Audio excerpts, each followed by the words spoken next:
Welcome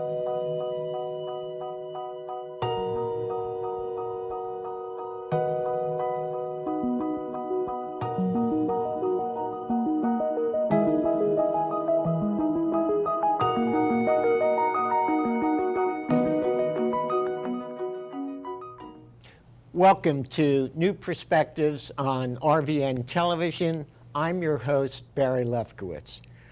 To date, 38 states have legalized medical marijuana, including the 4 states in our region, New Jersey, Delaware, Pennsylvania, and New York.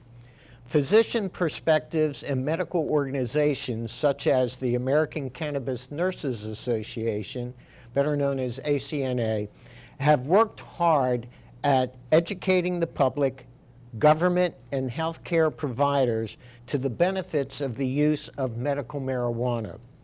Promising research has shown that tens of thousands of children and adults could benefit with the use of medical marijuana. Treatment for cancer, epilepsy, Alzheimer's are amongst the potential cures, as well as dealing with pain, which reduces the demand for narcotics and would help reduce the growing number of accidental painkiller overdoses, which medical experts say is the greatest cause of preventable deaths in this country. My guest today to give us insights as a healthcare practitioner is Sherri Tutkus, an RN by profession. She is the Vice President of the Nursing Holistic Caring and founder of Green Nurse. Sherri, welcome. I'm so pleased to have you on our show today and to share your insights because you have quite a background with the use of medical marijuana. First of all, would you be kind enough to share with our audience your professional background? Absolutely. Barry, thank you so much for having me on. I'm truly honored.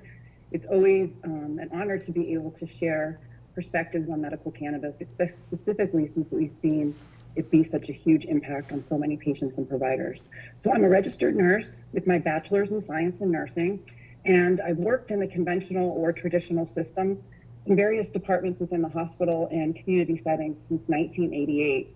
So I've been a nurse for over 28 years in the system, as a critical care nurse, intensive care unit nurse, trauma, pediatric nurse, hospice nurse, cancer chemotherapy nurse, and visiting nurse. And prior to me getting into the cannabis space, I was a medical center specialist, clinical nurse liaison, and educator, helping patients get home on very difficult therapies. So that's what my background was prior to coming into the cannabis space. Well, first of all, the fact that you've been since 1988, you have maintained quite a career in moving forward, and we're very proud of you. I'm curious, and I know it'll be helpful for our audience to understand, why did you become such a strong proponent in the profession for the use of medical marijuana? Good question. Number one, cannabis saved my life where conventional care had failed. And number two, once I learned that I had an endocannabinoid system, I was propelled and compelled to share that. I'm confident that if clinicians understood the endocannabinoid system and cannabis as medicine, Sherri, I would not have suffered as I did. Sherri, could you explain what you mean by the cannabis? Endo, yes. So the endocannabinoid system is something that we never learned in nursing school, and they don't teach it in medical school. The endocannabinoid system is the master regulatory system of your entire body. Okay. It regulates all 11 organ systems, our immune system, and all the messenger signaling systems that tell our body to either do something or not do something.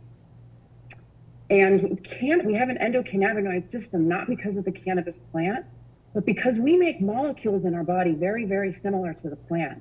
And they do the exact same thing in our body.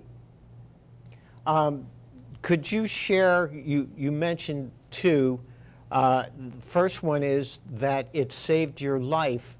I think that from an educational standpoint, it would help the audience to understand how the use of medical marijuana actually saved your life.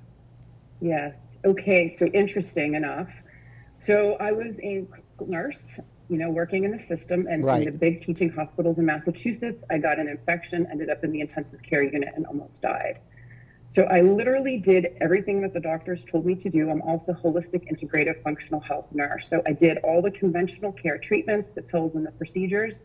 Plus I did all of the holistic alternative healing modalities to complement that, including supplements, chiropractic care, acupuncture, essential oils, aromatherapy, massage, every single thing. And nothing worked at all. And I was literally circling the drain of despair.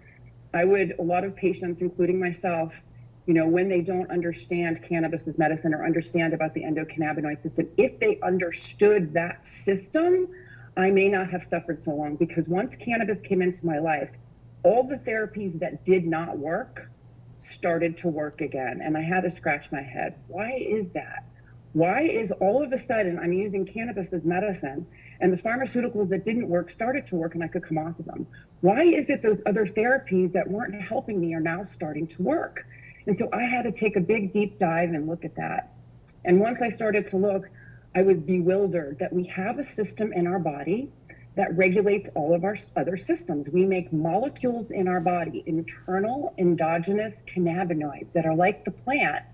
And the endocannabinoid system is a system that goes on and off all day long, releasing these molecules to give messages. I didn't make enough of my own. And they have actually stated that the majority of disease processes has a direct relationship to the endocannabinoid system, hands down 100%. So literally, if they had known, if the conventional system, if the clinicians, the doctors, the nurses had known about the endocannabinoid system, they could have taken a deeper look and could have seen, are these therapies that I'm prescribing her helping her system or not? So if the endocannabinoid system is the most important system in our body, it makes sense that we do all the things that we can to take care of it, to nourish it, and we eliminate those things that don't. So as clinicians, it's important for us to know those things. What supports the endocannabinoid system? What is going to optimize these therapies and treatments that I'm telling patients to do and to take? And as nurses and clinicians, we have an ethical, moral responsibility to know all of it. It begs the question, why doesn't the profession understand and know this if this is such an important part for healthcare? Because in what you were describing, it saved your life. Yep. So this is, interesting. When I started to dig deep into the science, one of my experience of using medical cannabis for the first time was with a 70-year-old nurse who came to my house. She brought me a cannabis joint and she looked at me and said, "Sherri, you have nothing to lose. You're sick, you're suffering, you're dying. You've tapped out on the conventional system. You've been doing everything you can. And I want to tell you a little secret." She says, "I'm 70 years old. I've been using cannabis every day since I was 17. That's 53 years of using cannabis. I've never been hospitalized. I'm not on any ongoing pharmaceuticals. And my father was a pharmacist and he carried cannabis in his pharmacy prior to 1937. And she disclosed to me that prior to 1937, cannabis was in over 600 pharmaceutical formulations in the country." So I had to really take a deep dive and take a look at that. Why was cannabis prohibited? Why haven't we been taught about this? Well, cannabis was approved by the American Medical Association. It was actually in the US Pharmacopoeia. So if you think about cannabis and hemp can be used for fiber, food, fuel, textiles, medicine, clothes, and paper. And what does this do? This puts this in direct competition with what? Those other industries, right? So cannabis was prohibited because it was in direct competition with pharmaceuticals, with tobacco, with alcohol, with these paper industries. And so all of them are completely 100% threatened by the emerging cannabis industry and hemp industry, and sought to prohibit it, and started the Reefer Madness campaign, social inequity and literally started the Reefer Madness campaign against Black people and Mexicans. It was horrible. And that's what happened. Well, I appreciate your insights. In 2018, which is 4 years ago, what happened within the nursing profession? You had shared with us there was an actual call for action, and why? Yes. So in July of 2018, the National Council of State Boards of Nursing put out guidelines in the Journal of Nursing Regulations for medical cannabis.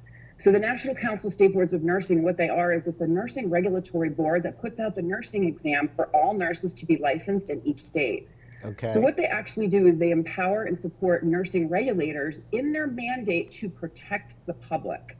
So basically, the vision is leading regulatory excellence in the world. So they put out a call to action, and they wrote the 64-page document that I have here in the Journal of Nursing Regulation, and it fills in the gap in the literature of nursing care of patients using medical marijuana and provides evidence-based guidelines. And so basically, the journal covers current legislation, scientific literature review, nursing implications, nursing care, medical marijuana education and pre-licensure programs, medical marijuana education for advanced practice nurses. And so the 64-page document lays out all of these different things, as well as putting together a call to action that all nurses, registered nurses, advanced practice nurses, and nursing students must have 6 essential areas of knowledge on cannabis, medical marijuana, and how it's used. 6 essential areas of knowledge on the use of medical cannabis. Would you like to know them? Yes. In fact, that was my next question, is could you describe what you and the nurses call for action saw as the essential areas? Yes. So the 6 essential areas of knowledge are as follows. 1, the nurse shall have working knowledge of the current state of legalization of medical and adult use recreational cannabis. 2, the nurse shall have working knowledge of the jurisdiction's medical marijuana program. 3, the nurse shall have an understanding of the endocannabinoid system, cannabinoid receptors, cannabinoids, interactions between them. 4, the nurse shall have an understanding of cannabis pharmacology and the research associated with the medical use of cannabis. 5, the nurse shall be able to identify the safety considerations for the patient's use of cannabis. And 6, the most important, the nurse shall approach the patient without judgment regarding the patient's choice of treatment or preferences in managing pain and other distressing symptoms. All right, you've got these 6 essential areas of knowledge. Then the key question is, are the colleges and nursing colleges prepared for the needs today to meet the healthcare needs in regards to using medical marijuana? Not yet, but we're getting there. And this is why we're doing what we're doing. There are more colleges that are offering cannabis courses, but it's not yet offered in the core curriculum for doctors and nurses.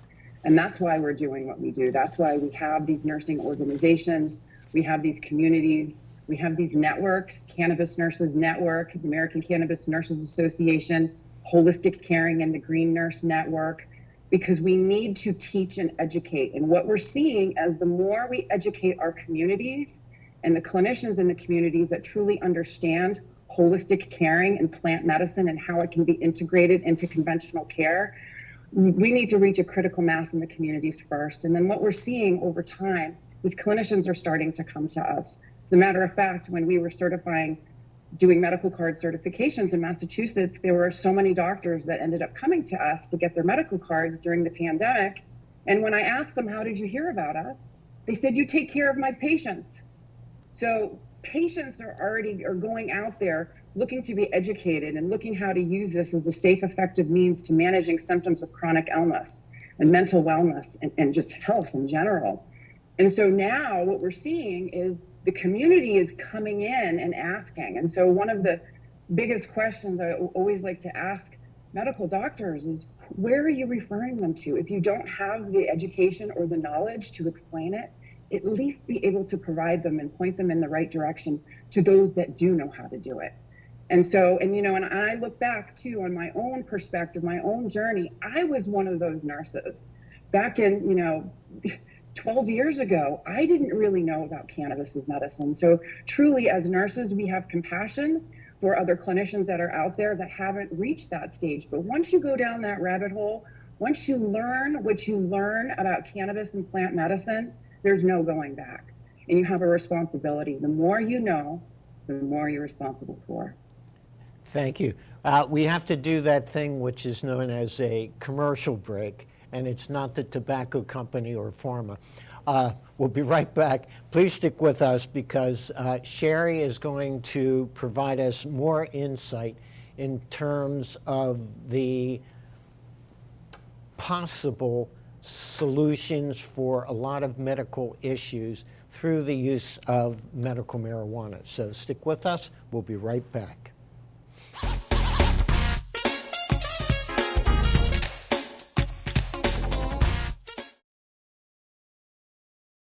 Aloha! Joe Silva here with Kukua Technologies. I'm excited to see you on Tuesdays on Morning Coffee for our tech tips.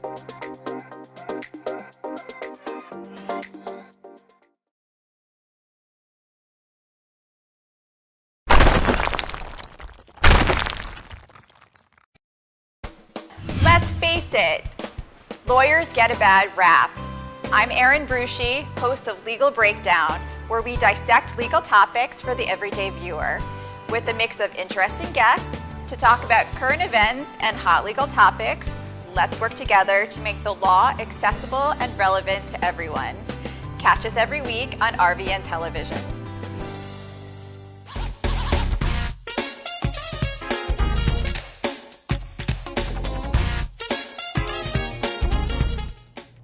Welcome back to New Perspectives on RVN Television. We're very, very fortunate to have with us today Sherri Tutkus, who is one of the leading experts and proponents within the healthcare arena for the use of medical marijuana, which in many cases has been one of the best kept secrets. You were talking when we were going to break, Sherri, about the fact that the colleges and nursing colleges are going to have to really gear up and catch up so that they can provide the necessary education to meet this growing demand within the healthcare arena. But you had shared with us sort of an interesting highlight. You graduated from Boston College, I believe it was in 1988. 1988. Yeah, but you had a recent experience with Boston College, and I thought it would be kind of neat to have you share that with the audience. It is. It is kind of a neat story. So I graduated from Boston College in 1988 with my bachelor's in science and nursing. And back then, we enjoyed adult use cannabis every now and then, and I got caught behind the bushes smoking a J. But just think about this, 30 years later, in 2018, I was asked to present the graduating nurse practitioner class, an educational lecture on the endocannabinoid system and cannabis as medicine. So we presented and provided case studies and real world evidence. And so, even now, years later, doing this back in 2019, so now we have some of these nurse practitioners that were actually in that class reach out and thank us for educating on that system. And it's propelled them to learn more about this plant, the healing potential, and incorporating it into how they work with patients. So I was really, really honored that that happened. And I'm hoping that more colleges and universities will start to invite clinicians to guest lecture with the proponent in hopes that the National Council of State Boards of Nursing, these regulations will get into place. So nurses are going to be tested on it. And once they do, because if you think about when you go to school for nursing, what they're preparing you for is the exam, right? When you go to law school, they're preparing you to take the law exam to become an attorney. Same with nurses. So in order for nurses to really learn it, we need to have them be tested on it. And so that's what we're looking to do. And the start is to start educating in our communities and in our colleges. When you and I were discussing in preparation for today's show, you had shared that a lot of your expertise came from what you referred to as the grassroots community, or what you also referred to as the private caregivers. Can you share with us what this is and why it was so important in terms of your overall development as an expert in the use of the medical marijuana? Yeah. So at the time when I got my medical cannabis card, cannabis was just emerging in different states and we didn't know about it. I was truly plagued with stigma. Huge, huge. I was afraid. I was ashamed. I didn't want anyone to know. At the time, there was no nurses, doctors, or clinicians to guide me on how to make cannabis work for me. I had to figure it out on my own. And I needed to figure out how I could make it work for me so I could function. To have my symptoms be relieved without feeling impaired. How do they do this? How do they make this medicine? How do they make it affordable, for patients? And so they taught me. So what I ended up doing when I couldn't find anything is I went to the communities that were out there and I found the adult use recreational communities, and through them, I found the caregivers. And the caregivers are those that have been in the grassroots communities as healers for a very, very long time. They grow and they make medicine for family members and for friends. And over time, it's developed into the private caregiver or the underground community where they're actually really doing things to help save people's lives. So I wanted to be around that. I wanted to learn because there was nowhere for me to go. And if I was going to choose to use cannabis as medicine, I wanted to do it the right way. And if you think about it, they pass these down from generation to generation. And learning about this, I was blown away. The healers in the grassroots community, when I first went to go speak with them, I was like, oh, they're not going to care. Oh, they're going to be high. They're going to be stoned. They're not going to notice me. But let me just tell you, it was really, really different. It wasn't like that at all. They were extremely caring, extremely compassionate.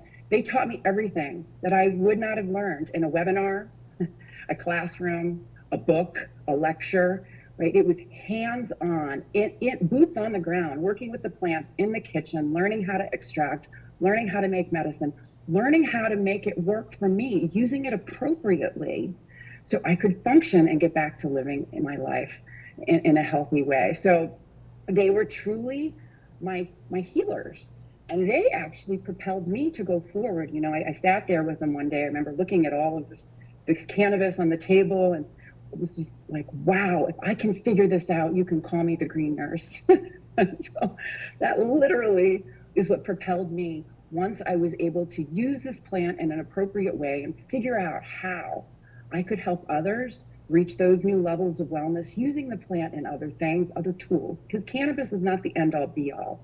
It's one tool in the toolbox. Everything that we do or don't do, specifically lifestyle choices, affects how cannabis works in our body. So I took it upon myself to really, really dig deep down inside myself and in this caregiver community, and really wanted to learn from the people that have been doing this for a long time. And so now, we come forward and, with legalization, it needs to be safe. There are safe caregivers and there's unsafe caregivers. And so when we're talking about using a caregiver or using private growers, you need to know your growers. You need to find out who they are, know your medicine makers. And that includes both medical and adult use dispensaries. So this doesn't go for people that are growing gardens in their backyard. This is also for people that go shopping, right? And so when we're working with patients, we teach the safe utilization and consumption of using cannabis and where to shop and how to choose safe products, right? So not everyone is safe, but however, in my experience, those that are making the medicines, that are actually making medicines and formulations for patients that have a particular need, symptom, or condition, what they actually do, and I've seen, is they go out and they get their products tested for purity, potency, cannabinoid profiles, residual solvents, and contaminants. These caregiver communities really care. And they really put me into the space of, how can I do this, right? The essence of nursing is human caring. And that's caring for the entire human experience and a patient's choice to use their medicine as well as where they get it. So very, very important. You know, these safe underground collectives that I've worked with growers and medicine makers, you know, what they've done for me is they've shown me how I can educate others to choose caregivers in appropriate ways so people can get their medicine. I truly believe that, you know, patients would do amazing if everyone could have their own garden and grow, you know, and to start to learn about cultivation and working with the plant hands-on. There have been stories of some veterans that we've worked with that have actually started growing their own gardens, and they, you know, didn't know what they were growing, and they were amazed that when the medicine was made and they were consuming it, how it was the perfect strain for them. And it was because they put all that TLC and that love into caring for that plant, and the energy of that plant got to know them and create that perfect medicine. So we see these things over and over again. So healing, you know, essentially isn't the absence of illness or disease. You know, it's doing the best you can with what you have right here, right now. And as a nurse, I made a promise to these caregivers that I would decrease stigma around what it means to feel good and be high. So that's what I like to say. I like to say it's okay to feel good. And let's think about high in a different way. H is for hope, I is for inspiration, G is for growth, and H is for healing. The first thing that cannabis brings patients is hope. Hope that things could be different. Hope that they don't have to suffer. And once they have that hope, they become inspired. And when you're inspired, you're in spirit. And they allow the wisdom of the plant to inspire them to do what? To receive new information, to do something different. So that hope, that inspiration, G, growth.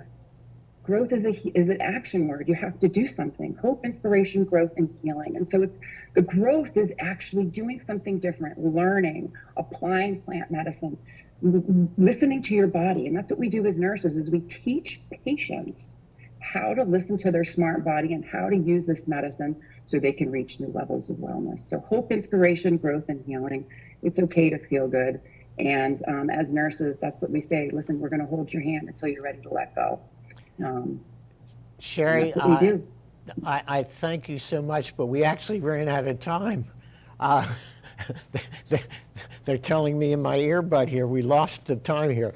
But I thank you so very, very much. This has been very educational and hopefully informative to our audience about the importance of the use of medical marijuana as part of a holistic approach to healthcare.